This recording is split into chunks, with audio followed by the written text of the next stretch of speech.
Hello everyone, welcome back. तो इस lecture में हम सीखने वाले हैं किस तरह से मेजरमेंट किया जाता है डेल्टा यू का और डेल्टा एच का बाय कैलोरीमीट्री। तो कैलोरीमीट्री के बारे में इस लेक्चर में हम पढ़ने वाले हैं। ये चीज़ आपके एनसीईआरटी सिलेबस में भी गिवन है, तो हम इसे डेफिनेटली कवर करेंगे। ओके, फर्स्ट आता है मेजरमेंट ऑफ डेल्टा यू। अब एक चीज़ आप लास्ट लेक्चर से तो सीख ही चुके हैं कि जो डेल्टा एच होता है वो क्यूपी होता है, मतलब heat exchange at constant pressure, and delta U is qv which is heat exchange at constant volume. तो ये दोनों हीट के ही टाइप है, एक है कांस्टेंट प्रेशर का, एक है कांस्टेंट वॉल्यूम का। अब कैलोरीमीट्री की हेल्प से हम delta H and delta U का मेजरमेंट करेंगे। तो कैलोरीमीट्री क्या होता है पहले ये समझ लो। ये एक एक्सपेरिमेंटल टेक्निक है जिसकी हेल्प से हम मेजरमेंट करते हैं change in heat, change in energy in any physical और केमिकल प्रोसेस। किसी भी फिजिकल या केमिकल प्रोसेस में जो भी एनर्जी का चेंज आ रहा है उसको मेजर किया जाता है, और इस टेक्निक को कहा जाता है कैलोरीमीट्री। अब कैलोरीमीट्री क्यों कहा जाता है? क्योंकि इसमें जो एपरेटस आप यूज़ करते हो, जो इंस्ट्रूमेंट आप यूज़ करते हो, वो होता है कैलोरीमीटर। अब कैलोरीमीटर भी दो तरह का हम यहाँ पर यूज़ करेंगे। डेल्टा यू के लिए अलग यूज़ करेंगे, डेल्टा एच के लिए अलग यूज़ करने वाले हैं। तो डेल्टा यू के लिए हम जो कैलोरीमीटर यूज़ करते हैं उसका स्पेसिफिक नेम होता है विच इज़ बॉम कैलोरीमीटर। अब ये मत सोच लेना, कई बड़े होशियार बच्चे होते हैं सोचते हैं कि ये बॉम है कि फट जाएगा, बॉम है, लेकिन ये नहीं होता। जो इसमें बॉम है इसमें कोई बॉम नहीं रखा होता। इनफैक्ट क्या होता है, जो ये रेड कलर से ये पोर्शन आप देख रहे हो ना, ये वेसल सा देख रहे हो, इसे हम कहते हैं बॉम, जो कि होता है स्टील से बना होता है। इसकी जो वॉल्स है वहाँ से हीट का एक्सचेंज हो सकता है। तो ये स्टील वेसल है जिसे हम बॉम कहते हैं। अब इसको बॉम कहने का रीज़न ये है कि यहाँ पर हाई प्रेशर होता है, इसीलिए स्टील वेसल से बना है, सो दैट हाई प्रेशर को ये झेल पाए। ठीक है, इसी रीज़न की वजह से इसे बॉम कहा जाता है, क्योंकि प्रेशर यहाँ पर हाई है। तो ये पूरा जो आपको दिखाई दे रहा है setup, this is called bomb calorimeter. ठीक है, अब यहाँ पर हम डिटर्मिनेशन करते हैं, मेजरमेंट करते हैं डेल्टा यू का। और डेल्टा यू के लिए आपको पता है कि वॉल्यूम कांस्टेंट होता है। तो वॉल्यूम कांस्टेंट रखने के लिए हम एक क्लोज्ड वेसल लेते हैं, क्योंकि क्लोज्ड वेसल जब आप लोगे तो जो वॉल्यूम है वो कांस्टेंट ही रहेगा, ना बढ़ेगा ना ही वो कम होगा। तो यहाँ पर हम एक क्लोज्ड वेसल लेते हैं जिसका वॉल्यूम फिक्स है, तो उसे भर देते हैं हम वाटर से। यहाँ पर ब्लू कलर से आपको दिखाई दे रहा है कि यहाँ पर हमने वाटर लिया है। ठीक है, ऊपर से इस वेसल को हमने कवर किया है। यहाँ पर जो वॉल्यूम है वो फिक्स है, क्योंकि आप मेजरमेंट जो डेल्टा यू की करते हो वो एट कांस्टेंट वॉल्यूम करते हो, तो यहाँ पर कांस्टेंट वॉल्यूम रखा गया है। साथ ही साथ जो ये स्टील वेसल है जिसे हम बॉम कहते हैं, तो उसके अंदर क्या है, उसके अंदर यहाँ पर आपने सैंपल रखा है। अब सैंपल कौन सा होगा यहाँ पर, जो कि कंबस्टेबल होगा, जिसका कंबशन हो सके, ऐसा सैंपल यहाँ पर लेंगे। ऐसा सैंपल क्यों ले रहे हैं यहाँ पर, क्योंकि हम इसमें बॉम कैलोरीमीटर में हम करते हैं कंबशन। कंबशन में क्या होता है, एनर्जी रिलीज होती है, हीट रिलीज होती है, तो वही हमें चाहिए। तो सैंपल कैसा होगा, जो कि कंबस्टेबल होगा। ओके, नाउ अब कंबशन कैसी होती है, ऑक्सीजन के प्रेजेंस में होती है, इसलिए यहाँ पर बॉम्ब के अंदर ऑक्सीजन का इनलेट आप यहाँ से दोगे। साथ ही साथ यहाँ पर जो प्रेशर होगा वो हाई रहेगा। ठीक है, नियरली 20 to 30 के बीच में होता है ये। ठीक है, अब देखो, अब ये सैंपल यहाँ पर रखा है, अभी रिएक्शन नहीं हुई है। अब ये दो वायर्स यहाँ से जा रही है जो कि इग्निशन के लिए है, जहाँ से आप स्पार्क प्रोड्यूस करवाओगे यहाँ पर। ठीक है, और यहाँ पर क्या होता है कि अभी रिएक्शन आपका नहीं हुआ है, तो आपने क्या करना है, पहले आपने थर्मामीटर यहाँ पर लगाया है। देखो, इसको आपने क्या रखा है, बॉम्ब को आपने वाटर में इमर्स करके रखा है। साथ ही साथ जो ये कैलोरीमीटर है, देखो जो कैलोरीमीटर है ना, वो ये वाला पोर्शन है जो बाहर वाला है। ठीक है, जो ये वेसल है, जो ये चीज़ है जिसमें वाटर भरा है, इसे कहते हैं कैलोरीमीटर। जो अंदर रखा है, जो रेड कलर से आपको दिखाई दे रहा है, ये है बॉम्ब, इसीलिए इसको कहते हैं बॉम्ब कैलोरीमीटर। अब जो ये कैलोरीमीटर है, इसकी जो वॉल्स है वो इंसुलेटेड रखेंगे, सो दैट कोई भी हीट का एक्सचेंज यहाँ से ना हो पाए। मतलब एडियाबैटिक वॉल्स आप यहाँ पर रखोगे। ठीक है, एडियाबैटिक वॉल्स यहाँ पर यूज़ करोगे। साथ ही साथ एक स्टरर भी यहाँ पर लगाया गया है स्टर करने के लिए। अब इस स्टरर का क्या काम है, ये देखो। देखो, पहले आपने क्या किया, आपने टेम्परेचर चेक कर लिया। ठीक है, आपने क्या किया, TI इनिशियल टेम्परेचर आपने with the help of thermometer आपने नोट डाउन कर लिया। जब क्या था, जब रिएक्शन नहीं हो रही थी उस टाइम वाटर का क्या टेम्परेचर था आपने वो साइड में नोट डाउन कर लिया। अब क्या होगा, यहाँ से आप इग्निशन दोगे तो यहाँ पर स्पार्क प्रोड्यूस होगा, तो यहाँ पर रिएक्शन होगी, कंबशन रिएक्शन होगी। कंबशन रिएक्शन में क्या होगी, हीट प्रोड्यूस होगी। हीट प्रोड्यूस होगी तो ये वाली जो वॉल है ना, स्टील वेसल है, तो ये वाली जो वॉल्स है ये कैसी वॉल्स है, ये इंसुलेटेड वॉल्स नहीं है। यहाँ से जो हीट है वो बाहर की तरफ जाएगी, ठीक है। स्टील वॉल्स है तो ये कंडक्टिंग वॉल्स है, तो इस तरह से ये जो हीट है वो बाहर की तरफ इस तरह से निकलेगी, ठीक है। जब ये हीट बाहर निकलेगी तो इसके साथ जो पानी रखा है, जो वाटर रखा है वो हीटअप होने लगेगा, ठीक है। जो इसके पास पास वाला वाटर है वो हीटअप होने लगेगा। अब स्टरर का क्या काम होता है, हम कॉन्टिन्यूसली इसे स्टर करते रहते हैं सो दैट जो हीट अंदर से बॉम्ब में रिएक्शन हुई, कंबशन रिएक्शन, कुछ हीट प्रोड्यूस हुई, अब वो हीट बाहर की तरफ आ रही है बिकॉज जो ये बाउंड्री है वो कंडक्टिंग है, वहाँ से पास हो सकता है, तो यहाँ से बाहर आ रही है हीट, और यहाँ का जो इसके पास वाला पानी है वो तो हीटअप हो जाएगा जल्दी, तो हम स्टर करते हैं, स्टरर यूज़ करते हैं सो दैट जो ये टेम्परेचर है वो यूनिफॉर्म हो जाए, कि वो सारे में जो ये हीट है वो सारे में स्प्रेड हो जाए। अब जब ये रिएक्शन होती है फिर आप दोबारा फाइनल टेम्परेचर नोट डाउन करते हो, जब रिएक्शन हो चुकी होती है फिर कितना राइज हुआ है टेम्परेचर वो टी फाइनल आपके पास आ जाएगा। तो यहाँ से एक बात तो है कि delta T rise in temperature आ जाएगा T final minus T initial करके, ठीक है। ये चीज़ तो आप निकाल दोगे यहाँ से क्योंकि आपने मेजरमेंट दोनों टेम्परेचर्स की ले चुकी है। अब देखो, अब यहाँ पर ये अगर डेल्टा टी आपके पास आ गया और साथ ही में जो ये कैलोरी मीटर है ना, जो ये कैलोरी मीटर है इसकी जो हीट कैपेसिटी है वो आपको नोन होगी और सैंपल का वेट भी आपको नोन होगा, तो वहाँ से आप इजीली डेल्टा यू निकाल पाओगे। अभी देखते हैं कैसे निकल जाएगा। पहले इसका वर्किंग प्रिंसिपल की बात कर लेते हैं क्योंकि थ्योरेटिकल क्वेश्चंस में कई बार वर्किंग प्रिंसिपल के बारे में पूछते हैं कि जो कैलोरी मीटर होता है वो किस प्रिंसिपल पर वर्क करता है। तो सिंपल सा इसका प्रिंसिपल है कि heat lost by hot body is equal to heat gained by cold body, ठीक है। सिंपल सा इसका वर्किंग प्रिंसिपल है कि जितनी हीट, देखो हमेशा हीट का ट्रांसफ़र पता कैसे होता है कि जो हायर टेम्परेचर पे बॉडी है, जो हॉट बॉडी है, वहाँ से क्या होता है जो हीट होती है वो निकल के लोअर टेम्परेचर की बॉडी पे जाती है, मतलब हॉट से कोल्ड की तरफ जाएगी, हाई टू लो टेम्परेचर जाएगी हीट। तो यहाँ पर भी यही हो रहा है, जब बॉम्ब के अंदर रिएक्शन हुई, कंबशन रिएक्शन हुई, हीट प्रोड्यूस हुई, तो वो कहाँ गई, अंदर टेम्परेचर हाई है, जो हीट है वो बाहर की तरफ निकल रही है, वाटर में जा रही है, क्योंकि वाटर का जो टेम्परेचर है वो कंपैरेटिवली कम है। तो ये हीट का ट्रांसफ़र हो रहा है हॉट बॉडी से कोल्ड बॉडी की तरफ। तो heat lost by the hot body जो थी उसने हीट का लॉस किया और जो कोल्ड बॉडी थी जो वाटर है उसने हीट गेन करी। तो सिंपल सा इसका वर्किंग प्रिंसिपल ये है, ठीक है। थोड़ा प्रोसीजर देख लेते हैं, वैसे मैं आपको करवा चुकी हूँ। Volume is kept constant because ये क्या है, डेल्टा यू की मेजरमेंट है और डेल्टा यू का मेजरमेंट होता है एट कांस्टेंट वॉल्यूम। अब कांस्टेंट वॉल्यूम रखने के लिए जो रिएक्शन है is carried out in closed vessel, आपने क्लोज्ड वेसल लेना है सो दैट वॉल्यूम का कोई भी चेंज ना हो, वो कांस्टेंट रह सके, ठीक है। अब है नोन मास ऑफ फ्यूल, या फिर कोई फ्यूल ले सकते हो क्योंकि जो फ्यूल होते हैं उनका कंबशन होता है, या फिर सैंपल भी कह सकते हो, is taken inside the bomb in a crucible, ठीक है। क्रूसिबल होगा एक आपके पास वो होगा जिसके ऊपर आप सैंपल रख पाओ, ठीक है, उसे कहते हैं क्रूसिबल में आप रखोगे। And supply of oxygen is forced into the bomb, अब ऑक्सीजन का आप सप्लाई दोगे कंबशन के लिए। Then high pressure is obtained, high pressure वहाँ पर बॉम्ब के अंदर मेंटेन होगा।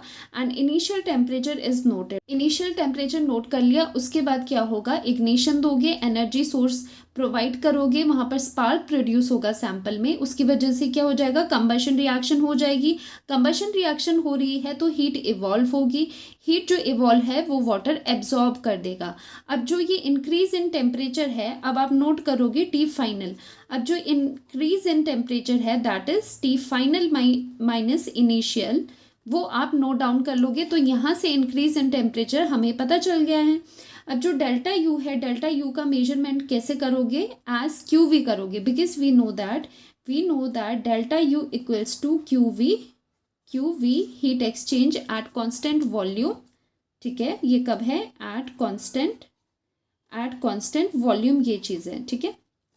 साथ ही साथ हमें पता है हीट कैपेसिटी कितनी होती है, सी हीट कैपेसिटी है वो कितनी होती है, अगर हम कांस्टेंट वॉल्यूम की बात कर रहे हैं तो वो होती है Q V upon delta T. पिछले लेक्चर में बहुत ही अच्छे से करा है। ओके, अब यहाँ से क्यू वी कैसे निकालोगे, क्रॉस मल्टीप्लाई कर दो, Q V equals to C into delta T, heat capacity into delta T. तो यहाँ से क्या निकाल पाओगे, यहाँ से क्यू वी निकाल पाओगे, क्यू वी निकाल दिया तो डेल्टा यू निकल जाएगा, बिकॉज दीज आर इक्वल। अभी सी क्या है, heat capacity of calorimeter, delta T क्या है, राइज इन टेम्परेचर। तो यहाँ से डेल्टा यू आप निकाल सकते हो, इस तरह से मेजरमेंट होती है डेल्टा यू की, ठीक है। इंटरनल एनर्जी चेंज की मेजरमेंट आप ले सकते हो बहुत आराम से। तो ये था measurement of delta U by bomb calorimeter. अब देखिए मेजरमेंट ऑफ डेल्टा एच किस तरह से किया जाता है, इसमें भी कैलोरीमीट्री से ही हम करते हैं। तो देखो अलग अलग कैलोरीमीटर यूज़ होते हैं। डेल्टा यू की जो मेजरमेंट थी उसके लिए हमने कौन सा कैलोरीमीटर यूज़ किया था, bomb calorimeter. And for the measurement of delta H we will use coffee cup calorimeter. इस सेटअप को हम कहते हैं कि कॉफ़ी कप कैलोरीमीटर। अब क्या करना होता है इसमें, जो ये बाहर का आपको कंटेनर दिख रहा है, कप दिख रहा है, ये बना होता है फोम्ड पॉलीस्टाइरीन से। तो ये फोम्ड पॉलीस्टाइरीन कप है जिसकी जो वॉल है वो एडियाबैटिक है, मतलब एक्सचेंज ऑफ हीट जो है वो बाहर सराउंडिंग में नहीं होगा, ठीक है। क्योंकि अगर सराउंडिंग में ही हीट यहाँ से निकल रही है, अगर वो सराउंडिंग में ही एस्केप हो जाए तो यहाँ पर कोई भी पॉइंट नहीं रहता डिटर्मिनेशन ऑफ हीट का या फिर डेल्टा एच का, ठीक है। अब इसका जो सेटअप होता है ना बहुत ही सिंपल होता है। एक आपने कप लिया है जो है पॉलीस्टाइरीन का, जो कि एडियाबैटिक, जिसकी वॉल है, हीट एक्सचेंज यहाँ पर नहीं होगा। साथ ही साथ इसके अंदर हम प्लेस कर देते हैं रिएक्शन मिक्सचर। अब यहाँ पर रिएक्शन होगी। अब देखो यहाँ पर पहली बात की जो डेल्टा एच है वो क्या होता है, डेल्टा एच होता है Q P at constant pressure. तो यहाँ पर जो आपको प्रेशर रखना है वो रखना है कांस्टेंट, ठीक है। कांस्टेंट प्रेशर हम यहाँ पर रखेंगे। तो यहाँ पर कांस्टेंट प्रेशर मेंटेन करने के बाद क्या होता है, जो रिएक्शन मिक्सचर है यहाँ पर रिएक्शन होगी, तो यहाँ पर कुछ हीट प्रोड्यूस होगी। अब क्या होता है, थर्मामीटर लगा है तो इसका सिंपल सा प्रोसीजर है। पहले आप टी आई नोट करोगे, रिएक्शन से पहले कितना इनिशियल टेम्परेचर है, देन आफ्टर द रिएक्शन आप टी फाइनल नोट करोगे, delta T change in temperature आपको मिल जाएगा इस तरह से, ठीक है। और साथ ही साथ जो ये कैलोरीमीटर है इसकी जो हीट कैपेसिटी होगी, इसकी जो हीट कैपेसिटी होगी, हीट कैपेसिटी ऑफ कैलोरीमीटर है, ये कैलोरीमीटर है, वो भी नोन होगी। इससे आप क्या निकाल सकते हो, बाय यूजिंग दिस फॉर्मूला। क्योंकि जो आपके पास हीट कैपेसिटी होती है वो क्या होता है, Q P upon delta T होता है एट कांस्टेंट प्रेशर। अब यहाँ से क्यू पी कैसे निकाल सकते हो आप, Q P is equal to C heat capacity of the calorimeter and जो टेम्परेचर डिफरेंस आया है। इस फॉर्मूले से आप इजीली निकाल पाओगे क्यूपी, और क्यूपी निकल गया तो डेल्टा एच भी निकल जाता है। तो यहाँ पर इतनी हम डिटेल में नहीं जाते, और भी चीज़ें इसमें होती है कैलोरीमेट्री में, पर हम फिलहाल उतना ही करेंगे जितना कंसर्न है हमें डेल्टा एच से और डेल्टा यू से, ठीक है। वो चीज़ आप समझ सकते हो। और यहाँ पर इसका प्रिंसिपल पूछ सकते हैं, तो कैलोरीमेट्री में जो प्रिंसिपल होगा दोनों में एक ही होगा। जो हीट लॉस्ट हुई है बाय द हॉट बॉडी वो इक्वल होती है heat gain by the cold body. अब हम कैलोरीमेट्री पर ही एक क्वेश्चन करेंगे जो कि आपके एनसीईआरटी में भी गिवन है। So question says 1 gram of graphite is burned in a bomb calorimeter in excess of oxygen at 298 kelvin and 1 atmospheric pressure according to the equation this. आपको इक्वेशन दी है, जो ग्रेफाइट है उसका यहाँ पर इस तरह से रिएक्शन हो रहा है and during the reaction temperature rises from this to this. तो ये चीज़ें क्या आपकी गिवन है, initial temperature and this is your final temperature, ठीक है। और यहाँ पर क्या है, if the heat capacity of the bomb calorimeter is this, तो CV की वैल्यू आपको गिवन है। CV क्या है, heat capacity of the calorimeter. क्योंकि देखो CV क्यों कैसे हमें पता चला, बिकॉज यहाँ पर क्या लिखा है, bomb calorimeter. So you should know कि जो बॉम कैलोरीमीटर होता है वो किस केस में यूज़ होता है। बॉम कैलोरीमीटर यूज़ होता है for the measurement of delta you, और जो हमारा कॉफ़ी कप कैलोरीमीटर है वो यूज़ होता है मेजरमेंट ऑफ डेल्टा एच, ठीक है। तो इसीलिए हमने यहाँ पर CV करा, क्योंकि वो कांस्टेंट वॉल्यूम पे है। तो CV आपको गिवन है यहाँ पर, और साथ ही साथ पूछ रहे हैं what is the enthalpy change for the above reaction at 298 kelvin and 1 atm pressure. तो एक्चुअली आपको लास्ट में डेल्टा एच निकालना है, ठीक है, आपको निकालना है एंथैल्पी चेंज। अब एक चीज़ देखो, सीवी क्या होता है, heat capacity of the calorimeter. Q क्या है, जैसे बॉम्ब कैलोरीमीटर था, इस तरह से बॉम्ब कैलोरीमीटर था, तो यहाँ पर इस रिएक्शन में जो यहाँ पर कंबशन होगी, Q amount of heat produce होगी यहाँ पर, तो उसी को हम क्यू लिख लेते हैं, heat from the reaction mixture, मतलब सिस्टम से जो जो हीट वहाँ पर प्रोड्यूस हो रही है उसे हम क्यू लिख लेते हैं।